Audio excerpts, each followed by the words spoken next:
Hello and welcome to the Fun Kids Book Club podcast. Oh my goodness, I've got an amazing author for you today. It's Derek Landy, the author of the Skulduggery Pleasant series, and here's what happened when I got to catch up with him.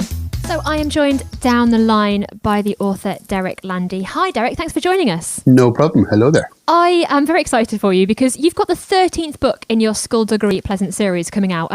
You just seem to be incredibly busy. Just these books come out at a rate of knots. Yes, they do. They've been coming out pretty much once a year since 2007. Then we had 2 a year in 2009, and then I took 2 years off, and now I'm back at a Skulduggery book a year. It's been... Yes, it's been hectic. But clearly, your fans are absolutely delighted because this is the 13th book in the series. The newest one is called Seasons of War. So I was going to ask you about this. I was wondering whether you had loads and loads of notebooks that you had written in notes for every different book. Do you have posters in your house? Do you stick little post-it notes around your office? How does it work? How do you remember everything and keep on top? Pretty much. Post-it notes are everywhere. I try to be organized, but I completely fail. So I don't keep notebooks. I keep documents on my computer, and I have a document called Skulduggery Plot, which is the entire plot lines to every book and the overall stories and all of that. But then I have another 5 Skulduggery plots that I put different things into. It's not easy writing a long series when you are as disorganized as I am, but somehow I manage it. Yeah, you've definitely found your fandom, haven't they? And they're going to be thrilled with this book. Can you tell us a bit about it? Because you've got Valkyrie and Skulduggery on a kind of secret mission, is that right? Yes. Obviously, for people who haven't read any of the books, and none of this will make the slightest a bit of sense. But Skulduggery and Valkyrie essentially, there is a threat from an alternate dimension that we visited in book 7, and the threat is still there. So to kind of take care of it, they form a small team and off they go on this secret mission to get the bad guys before the bad guys can get them. And obviously it all goes horribly wrong. And they're trapped in this alternate world for almost a year. And usually in my books, the story takes place over a few days. Usually it's 3 days. One book, I think, took place over 2 weeks. With this one, I wanted to do something completely different, and I wanted an entire year to pass. So it's a different approach to writing. And I really got the chance to actually develop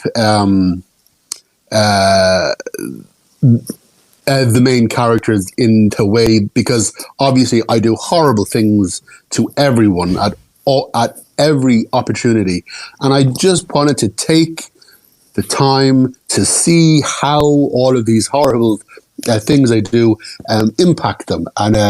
And in this book, I get to do it over the course of an entire year. It's so much fun. Will you miss the characters when the series does eventually end at some point? Will you be sad to say goodbye to these people who've been in your life for such a long time? That's exactly it. That is exactly how I view them. They are people who've been in my life for such a long time. At this point,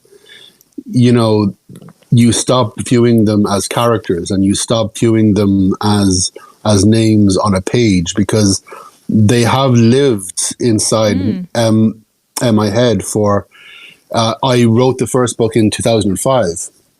So wow. They've been around for 15 years, and in 2 books' time, so I've got 2 books as left to write, and I don't know what it's going to be like when I finally write at the end in the last book. It's going to be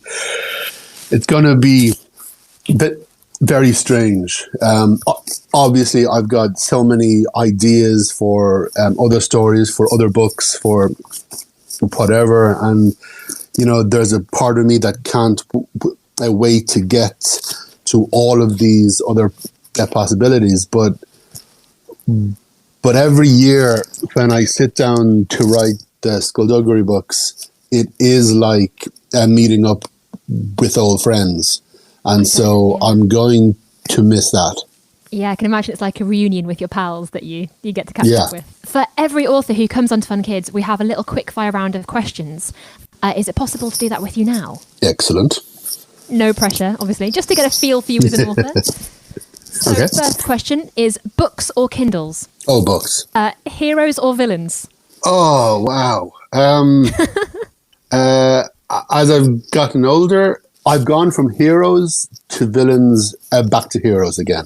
I think I had a phase where I preferred villains, but I think I've returned to the wholesome nature of heroes. Yeah. That's what writing all those books will do for you, I guess. Film adaptation or TV adaptation? Oh my God. Oh, this is unexpectedly tricky. Okay, if we could have, for every episode of a TV adaptation, to have the same budget as a movie adaptation, yes, I would go for TV. Oh, that's the most well-considered answer we've had yet for that question. I'm a big fan of that. Writing or reading? Oh my God.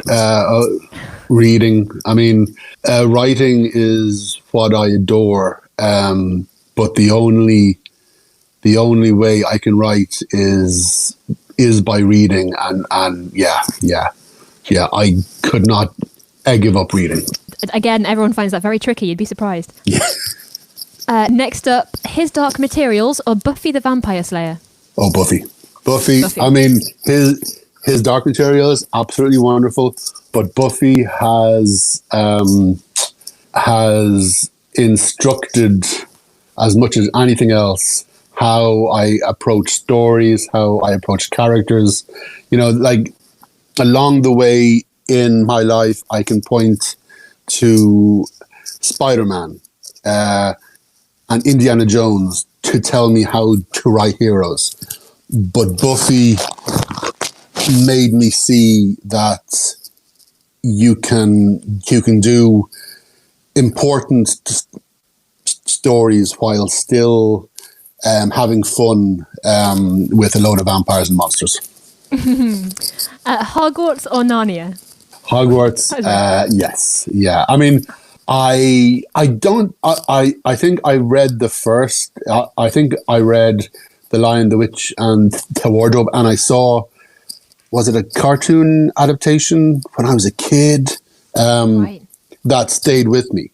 But Hogwarts has changed the face of publishing, and it's because of Harry Potter that Skulduggery even exists. So yes. Oh, wow, okay. I will always be loyal to Hogwarts. Laptop or write by hand? Mac, really, yes. I have to type because my handwriting is so abysmal that I wrote my very first script by hand, and when I was typing it up, I couldn't read half of what I had written. So yeah, I learned early on that I have to do it by keyboard. Have to embrace that technology. That's fair enough. Do you write 9 to 5 or do you write when you fancy? I don't write when I fancy, because that way nothing will ever get done. If you're a writer, It is a job, and especially when you're a published writer, that means you have contracts, and that means you have deadlines, and you have readers who expect the book, and booksellers and bookshops who are waiting for your book to arrive. So you can't be as casual as whenever the mood strikes me. David Tennant or Matt Smith? Oh my God. I've always said if I could work with any of the doctors, it would be either of those two, because those two they speak to me as a writer. Right. It's my kind of humor. It's my kind of personality. Oh my God. I to be honest, I can't answer that. I can't even go by hair either, because both of them have amazing hair. So, you know. You know what? So I found out that you'd written a story for the 10th Doctor, which is David Tennant. And I was trying to figure out which Doctor to pit him against. And it took me a little bit of research, but I'm glad I picked Matt Smith. That's good. I'm glad I stumped you on that one. So I've got two more. These are the big ones. First up, Paddington Bear or Winnie the Pooh? If this was a few years ago, I'd have said Winnie the Pooh, because old cartoons, I absolutely adored them as a kid, and they seemed to be always on, and they were so sweet and so warm. But Paddington, because of the two movies that were really well made, I don't know. I don't know, but I would love to see them in a death match. I think that would be the cuddliest death match ever. The most wholesome but destroying death match between us best. And finally, salt and vinegar or cheese and onion? Cheese and onion. No. Yeah. I get that it's the worst smelling of the crisps. Yeah. You know what? I was with you until that question. No, I'll let you off. I'll give you that one. And thank you so much for chatting to us as well. This has been really fun. So when every author comes to Fun Kids, we ask them a little question that you can only hear the answer to on the Fun Kids Book Club podcast, and that is, what book influenced them the most when they were a kid? I believe it's the Three Investigators series, which I had never heard of. Very few people have, and I've always been astonished. The Three Investigators, there were dozens of these books, maybe close to 100. Wow. And they were originally, it was associated with Alfred Hitchcock, so that would have been the 60s. So the 1960s is when these books started, I think. They were small books, but they were all about three American teenagers who solved crimes, who had a base underneath a junkyard, and there were loads of these books, and the first one I got was, I think, The Secret of Skeleton Island, and I remember the front cover, and I got it in a yard sale or a church, a parish, a sale, a jumble sale, and I was just I absolutely adored them. And I think, that's like a mystery series. And I think that's why Skulduggery is a detective. Because of I was going to ask about whether it influenced you. I was thinking about how, because I did research the series, Three Investigators, and it seemed like that must have influenced your writing. If you read it when you're younger, that kind of sticks with you a little bit. And the detective thing, the mystery thing, the skeleton thing, surely that affected you as well. Yes. Yeah. It's the Three Investigators. I remember a book called Encyclopedia Brown, where basically it was a load of short mysteries, and with the endings at the back of the book. So you had to solve them yourself and then check if you got it right. But when I was a kid, all we had were mystery books. And so when I was like 10 or 11, I went straight on to Stephen King and, all of the adult horror. We didn't have the range that readers have now, which I would have absolutely adored. But I may do. Well, that is a good series for our listeners to look out for. So thank you for telling us about that. And thank you so much for chatting to us as well. And hopefully we'll hear from you for the next 2 books as well, whenever they are out as well. Yes, indeed. Still to come, a little bit more from Derek Landy, including a reading from the original Skulduggery Pleasant book. All right, and if you want to hear a little bit of the Skulduggery Pleasant series, well, we've got a bit of the audiobook for you right now.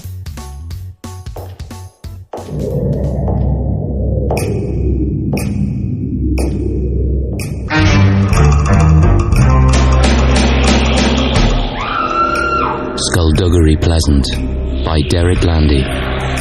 Read by Rupert Degas.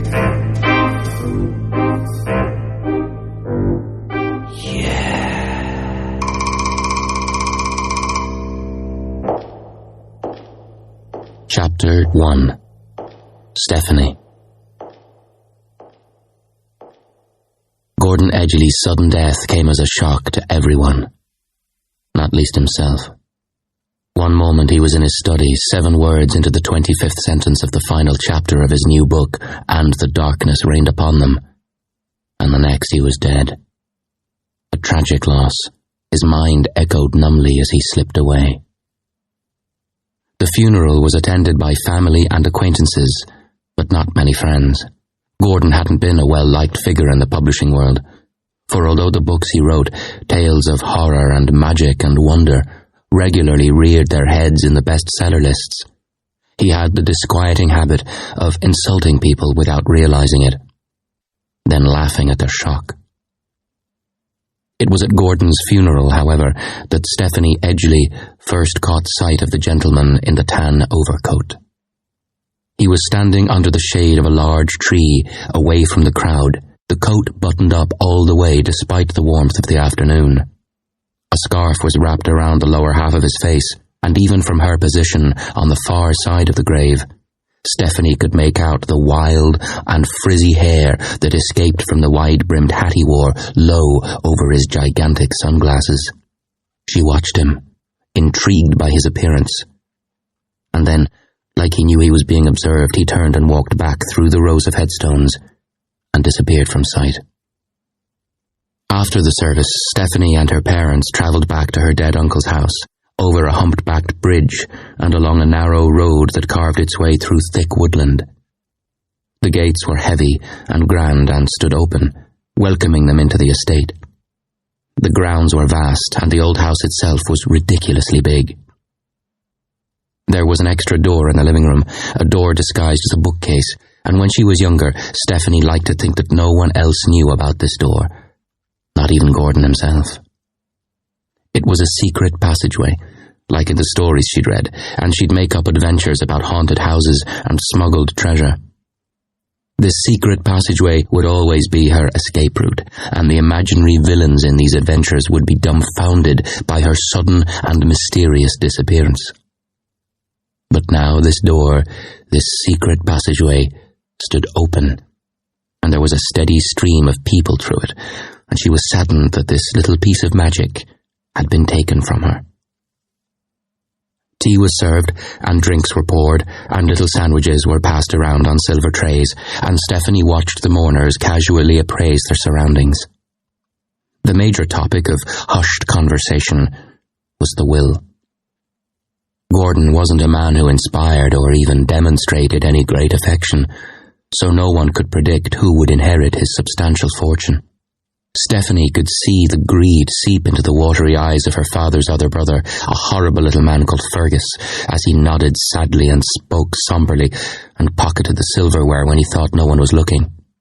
Fergus's wife was a thoroughly dislikable, sharp-featured woman named Beryl. She drifted through the crowd, deep in unconvincing grief, prying for gossip and digging for scandal.